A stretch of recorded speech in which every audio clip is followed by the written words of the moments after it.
And joining us now here in studio, Jonathan Kay, author of Among the Truthers. He's also a columnist at the National Post. And John, it's good to see you again. Thanks for coming in. Thank you. Okay, the killing of bin Laden. Let's do this right off the top. Do you think that with no photograph being released and no body being presented, the administration has helped set up the conditions conducive to those who say, I'm not sure it happened? You could say that. On the other hand, if they released the photo, within minutes you'd have conspiracy theorists poring over it, telling us why it was fake. You saw that with the long-form birth certificate that Obama released. Just before I came to the studio, I went to WorldNet Daily, which is a leading birther website, and they claim to have found new anomalies in the image which show that it was just a computer-generated forgery. So yes, you could have discouraged some from conspiracy theories by showing photos of a dead bin Laden, but I don't think it would have killed off hardcore conspiracy theorists because they don't believe any information the government provides. So no information is ever enough to conclusively prove something to their satisfaction. Is that the point? Well, the hard psychological kernel of this is distrust of not just the government, but all public authority figures, the media, NGOs, large corporations. And if you don't trust what you're being told, you don't trust the images, you don't trust any evidence, then it's never going to be enough. This is the hallmark of conspiracist thinking, that if you appeal to one authority and then another authority and then another authority, it just expands their list of people they think are in on the conspiracy. Let me read a bit of a tweet here from actor and writer Kumail Nanjiani from Los Angeles. He said, "Oh, just discussing the Osama bin Laden conspiracy theories with my ma and grandma. Turns out he's either alive or was killed elsewhere and planted in Pakistan." So apparently grandmothers are not sold on the official story either. Again, could the administration have done something different to have prevented any of this kind of stuff? Well, as I understand, there is video available based on helmet cams being worn by SEAL team members. And I suppose if you wanted to, you could release that video. On the other hand, that video also could have been filmed in an LA studio. And is it really worth enraging large parts of the Muslim world showing this video when you're not even going to convince hardcore conspiracy theorists? Probably not, right? How is it that we have arrived at a point where even if every T is crossed and every I dotted, many still won't believe? A lot of it has to do with the media. We're on TVO, it's mainstream media. A lot of people don't get their news from the mainstream media. They get it from internet websites. And a lot of the people I interviewed for my book, if I mention the National Post or TVO or anything like that, they just dismiss it with a wave of the hand. They say, oh, that's just government propaganda.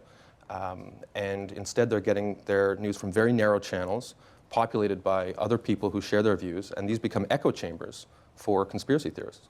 Shall we ask you the question directly then? Did the government have any involvement in your book? I wish. I'd probably have driven here in a fancier car if that were the case, but sadly I lacked any government funding. Did your masters at the National Post have any say in what you wrote? They gave me some time off, so yes, and they were sort of my time off bosses. Not my paymasters during that period. But look, the National Post gets exactly the same kind of accusations. One of the reasons I was interested to write the book is I'm an editor at the National Post, and I'm always getting emails from people saying, oh, what do your paymasters think of this, and why are they telling you not to write this story or that story? And there's a suspicion out there that there is some central authority overhanging every media institution telling us what stories to cover or not cover. And of course, I can attest that that's not true, but people outside the media believe that that's the case. Who's in charge of the central authority? Well, that's a very interesting question. In my book, I talk about several theories. There's the Bilderbergers, the New World Order, the neocons. In some conspiracy theorists' mind, they just call it the oligarchy, because they're not quite sure what it is, but they're sure it exists. But what's interesting is no matter who the bad guy is in these conspiracy theories, the structure of the conspiracy theory is always basically the same. I heard the same story over and over. It was just the names are changed depending upon what the person's object of suspicion is. I'm going to ask our director, Michael Smith, to put up this graphic that will show the decline in trust in the United States from starting back just before 1960 to present day. And that line bounces up and down, but it inexorably goes in one direction, which is how much do you trust the government in Washington? And by the time you get to present day, not very much. How much would you attribute the increase in conspiratorial thinking to that red line? That's a huge component. And if you combine that with the internet, which gives people a medium for giving vent to their distrust, and also the power of video. Many of the conspiracy theorists that I spoke with, they became radicalized by watching YouTube videos, movies like Loose Change, which can now be made very cheaply or for free. If you combine those elements, that is a recipe for conspiracy theories. What is it about America that makes it particularly fertile ground for this? Well, part of it is its history. America was born in revolt against what you might call a conspiracy to occupy it, a foreign occupying power, the British.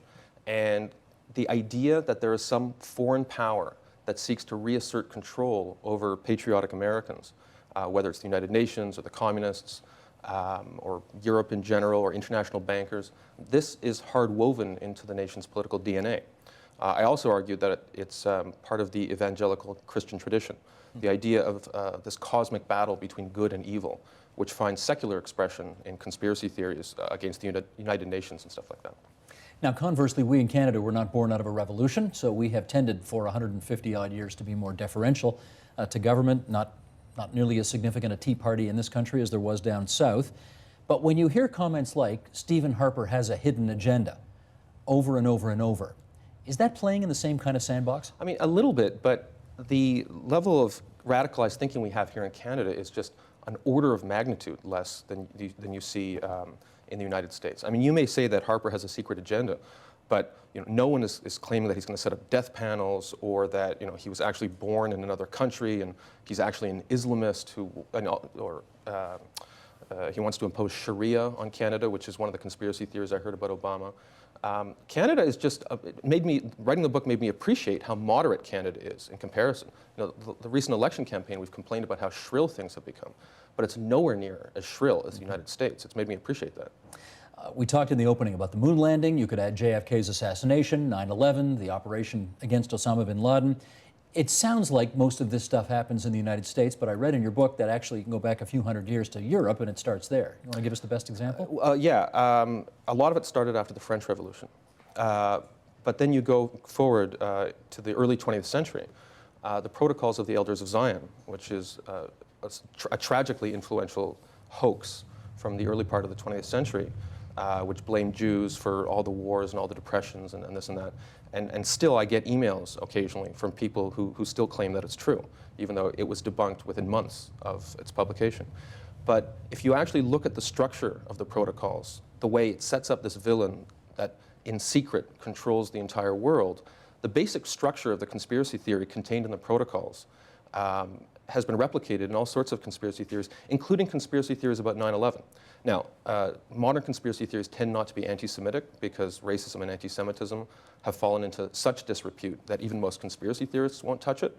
But the basic structure of the conspiracy has remained unchanged for a century. There's still a lot of Jew hatred involved in conspiracy theories, isn't there? There is, but they tend to use euphemisms. So for instance, instead of calling someone a Jew, they'll call someone a Rothschild Zionist. Or sometimes neocons is used as a tag for Jews. But sometimes you actually do get, dare I say, principled conspiracy theorists who refuse to traffic in conspiracy theories involving Jews. I've been to conferences, actually, where people have been, these are conspiracy theorist conferences, where people have been shouted down when they say something that's anti-Semitic. But John, you're Jewish. So you are not the right, I mean, they're going to think you're not the right messenger to be delivering this message. Yeah, well, you know what? The fact that I'm in the mass media makes me not the right messenger.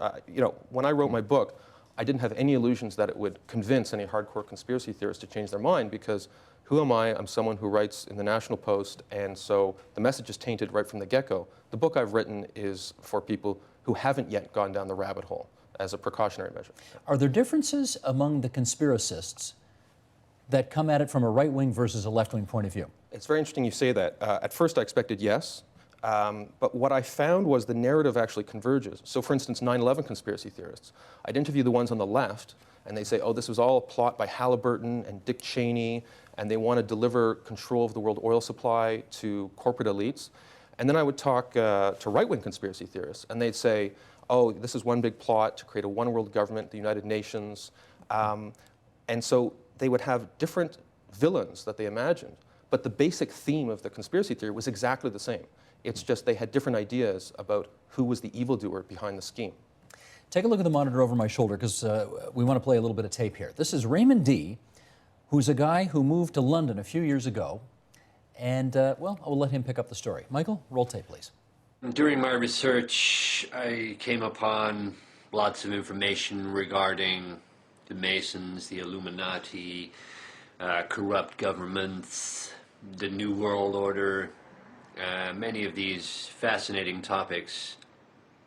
which ultimately depressed me somewhat when I learned the horror and the true nature of the evil people that actually are in charge of this planet and in charge of our governments, in charge of our everyday lives. You know, they're here to essentially ruin it for all of us, and they're doing a pretty damn good job at the moment. It's a pretty depressing place, this world. Consequently, lost the respect of my friends, my family. I lost my job. I lost my wife. I lost my son. How common is that among conspiracists that they change their views and then lose everything? It's a sad phenomenon. What happens is that the loss of trust in society becomes so corrosive and so overpowering that they alienate the people around them. It becomes essentially a form of religion. It's a religion without a God. Instead, it's a religion with a demon, but without a God. And in the same way that marriages suffer strain if one person becomes extremely religious and the other person doesn't, I've interviewed conspiracy theorists, and sometimes I've interviewed their spouses just because I want to find out their perspective. And the relationships that tend to survive are where both spouses sign on to the same conspiracy theory. John, where are you on UFOs? UFOs, I was actually disappointed how few of the conspiracy theorists I talked to believed in UFOs. And actually the moon landing also was not a big theme. I only ran into one guy who was big on the moon landing. But generally speaking, conspiracy theorists, the modern political ones, have no time for the moon landing. It doesn't interest them. It seems to be something that they regard as quaint. Yeah. But UFOs? There are certain kinds of conspiracy theorists who do believe in UFOs, and sometimes they crop up in strange places. For instance, Ernst Zundel, a Holocaust denier and a conspiracy theorist who used to live in Canada, he believed that Hitler had actually moved to Antarctica, where he was in communication with other intergalactic species using spaceships. So sometimes you'll be talking to a conspiracy theorist about one subject, and they will bring up UFOs in some completely unrelated context, which surprises you. Do you believe yourself in UFOs? I have no evidence of any form of extraterrestrial intelligence. Okay, before we invite a group of 9/11 truthers to join us here, you had to, I guess you revised your ideas about them. Tell us what you thought of them beforehand. Sure. Then you met them, studied them, wrote about them, and what you think now. My old view of conspiracy theorists was the stereotype of Mel Gibson in the movie Conspiracy Theory, sort of this confused loner, people who wore sandwich boards and gave you smudged leaflets on the street, people who couldn't hold a job. But the reason I wrote the book is because some of them started emailing me, and I realized that these are highly intelligent people. They had degrees. Some of them were professors, engineers, bureaucrats, and highly articulate, highly lucid. They'd spend years researching it, and they couldn't be dismissed as mere outcasts. And the reason I wrote the book is I wanted to find out, why do people who are obviously highly intelligent, why do they go down this rabbit hole? And that was the motivation for writing the book in the first place. Do you think they're dangerous? Generally speaking, the danger they pose it's not violence. The 9/11 truthers who I followed generally were very polite people. In fact, they'd have these marches in New York, which I attended, and if the police told them to go to one side of the sidewalk, they'd go. I never saw any of them arrested. They're not threatening violence. All they want is to put, as they see it, the ringleaders like Dick Cheney on trial. The only danger they pose is to civic discourse. The idea of us having a shared reality where we could talk in the same space, that's the danger. It's more of an abstract danger than it is an actual physical danger.